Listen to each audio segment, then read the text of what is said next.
Hello everyone and welcome to the next installment in my mini-series of Fiesta ST Alternatives for the young driver. Now today, channel fan Sam has very kindly brought me his Renaultsport Twingo 133. Now, I know, in fairness, this isn't really much of a Fiesta ST rival. That's why these are alternatives. These are cars that are deliberately a bit different. Now, in contrast to that golden standard that is the Ford, this is of course a class smaller, quite a bit cheaper, very French, less powerful, and it's more of a city car plus rather than a full-on card-carrying hot hatch. Now, that's good for a few reasons. First off, these are very cheap to buy. I was browsing the classifieds and you've got examples from basically £2,000 and up, and they look to be in pretty good condition. Most of them now are about 10 years old or thereabouts. This car's a 2008. Now they're also, of course, going to be a little bit cheaper to run. This one apparently does 30 something to the gallon most of the time. A little bit less when you're enjoying it, a little bit more if you want to be sensible. With them not being the standard go-to car, insurance is also going to be a bit better, which of course is always good for young people. So this car's owner is paying less than £1,000 at the tender young age of 19 with modifications declared. And let's declare those mods. We have a modified intake, we have a power flow back box, and that's about it, isn't it? Pretty much, yeah. Yeah, that's basically it. So they are, of course, let's face it, the essential things to modify when you're a young car enthusiast, because if your friends can't hear you coming, then what good are you to them? And that's something I do want to talk about, because although this car is pretty small, it's actually surprisingly practical. Now, it does have only 4 seats, but they're 4 decent sized seats. And in the back, this car has a really clever system where the seats are actually on rails. So the back seats will slide backwards, forwards, and they will also tilt, meaning that you can essentially decide whether you want to have legroom for your passengers or a bit of extra boot space. And that's the sort of quirky, good idea that I like to see from French car makers. Now, this car has a 1.6 litre naturally aspirated engine producing that 133 horsepower and not a lot of torque. But it's a great engine to really learn about performance car driving with, because you do have to work it. It also sounds pretty nice, to be honest. A lot of small 4-pot engines sound a little bit bleh, especially more modern ones. This is comparatively a bit of an old school engine.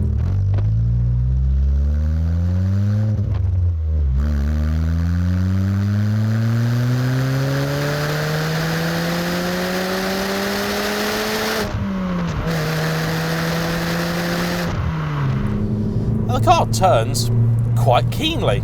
The interior is very basic and low rent, as you'd expect. These were never an expensive car, not now and not when they were new, so I really can't count that against it.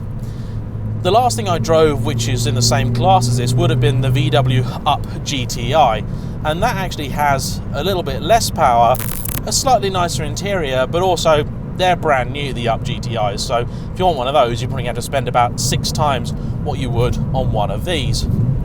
Perhaps the most direct and common rival would be the Fiat or the Abarth 595, and it's well documented that I'm not at all a fan of those. Now, I suppose actually the Abarth is a little bit nicer on the inside, and they do sound pretty good too, and they've got a lot more tuning potential because they are a turbocharged engine. But the reality of being a 19-year-old car enthusiast in the UK means that big mods are probably not something you're going to be able to do for quite a while. Most people, after they've done the intake and the exhaust, they're probably just going to go and put a nice sound system in here and then kind of be done.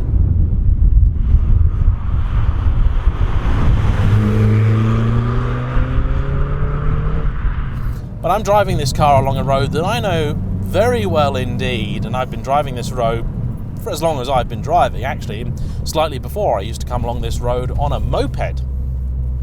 And the joy of having a car like this is that, unlike some more modern cars I've driven down here, I mean stuff like a 4 Series or an R8, I have made the mistake of taking down that road, and it was a stupid idea, because even by British standards this is quite a narrow road. However, this thing is quite a lot of fun. I'm not too keen on the massive sort of rev counter that's right in front of you here. It reminds me a little bit of the Plymouth Prowler. A weird car if ever there was one, but that's the last car I remember seeing with that kind of setup. And the Abarth, of course, has a turbo gauge over here, but in this, a turbo gauge wouldn't do you an awful lot of good. You can heel and tow relatively nicely, and it has a 5-speed gearbox, but again, for the price and age and type of car that it is, I think you should expect that. That makes a lovely noise when you're pushing on. The brakes work pretty well, and I should also give Renault points for that, because this has discs all round. That Up GTI has drums at the back. Very odd choice for something with a GTI badge on it, but I'm glad Renaultsport felt the need to fit these. Now, one thing that is just a little bit odd, but not at all unique to the little Twingo, is the very high driving position, and you do feel like you're in a very narrow, very tall car, and that's just the way that city cars tend to be. I personally would try and lower the car a little bit and see if you can get some bucket seats in here to make things a little bit more fun, or maybe one bucket seat, because let's face it, when you're on a budget with these sort of things, you put the one bucket seat in for you, and then you've still got the standard seat over there so people can still get in the back.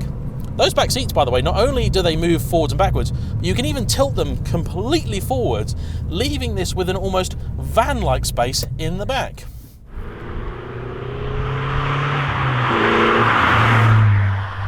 It's been a while since I've been able to have a car that I can sort of rev out in second and not be utterly terrified. I was driving my M3 to this review, and on these kind of roads, that is an exercise in restraint. This is a delight. The gearbox is actually pretty nice too. It's a little on the notchy side, but that may just be the age of it. But actually, it's not too bad at all. You can heel and tow, impress your friends, make you think you've got a race car.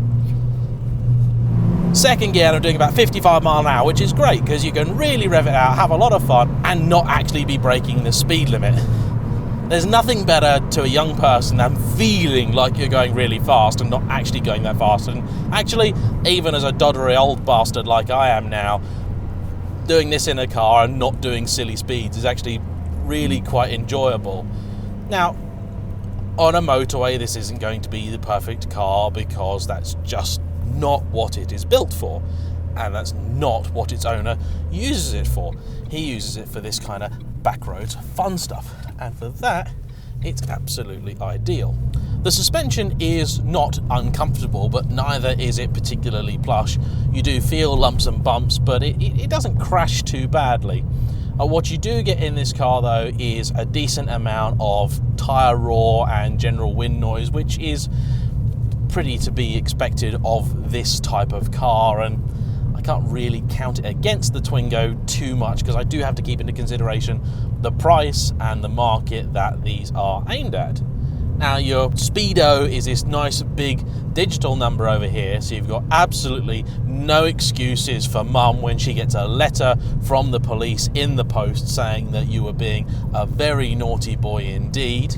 But the joy of it is that it is quick enough to be fun, but not so quick that it is dull. Yes, of course, Fiesta ST is going to be miles faster than this. The one thing the Fiesta ST has, which is amazing, is this wonderful steering feel, and the Twingo doesn't quite replicate that. It's the off-center feel which the Twingo is just lacking in. Throttle response, of course, is brilliant, as it's naturally aspirated. It just doesn't have much to give you. That's the thing. It gives you all that it has very readily and easily. It's just not an awful lot.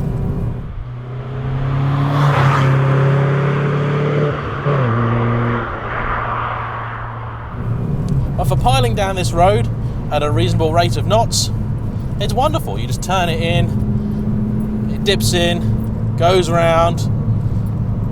It works nicely.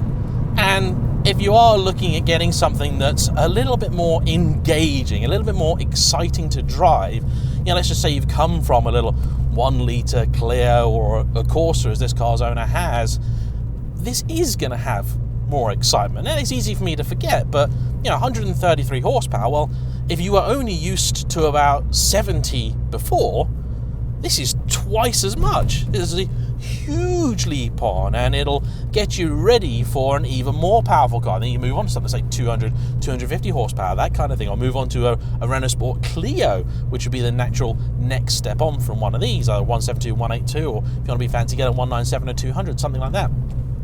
And this car will teach you the art of driving. And the nice thing is that, again, because it doesn't have that ultimate outright speed, you can generally get yourself out of trouble just as quickly as you can get into it.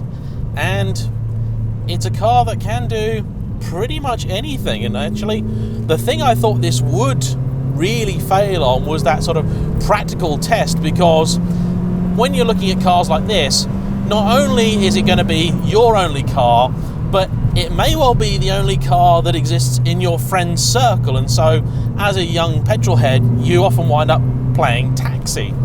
And I knew that this had the 4 seats, but I didn't realize how flexible the arrangement was. So that is a real unexpected bonus, and I think a big thumbs up for the dinky little Twingo. Overall, I actually really like it. If you want something plush, luxurious, and a bit different, well, that's going to be covered in the next episode of this mini series. But if you want something that's engaging, rewarding, a little bit different, and kind of exciting to drive for not a lot of money, you could do a hell of a lot worse than the dinky little Twingo 133. So, thank you guys all for watching. Hope you've enjoyed today's little installment. Please hit the subscribe button if you haven't already. Don't forget to comment, hit the like button, and we'll see you all for the next one. Bye-bye.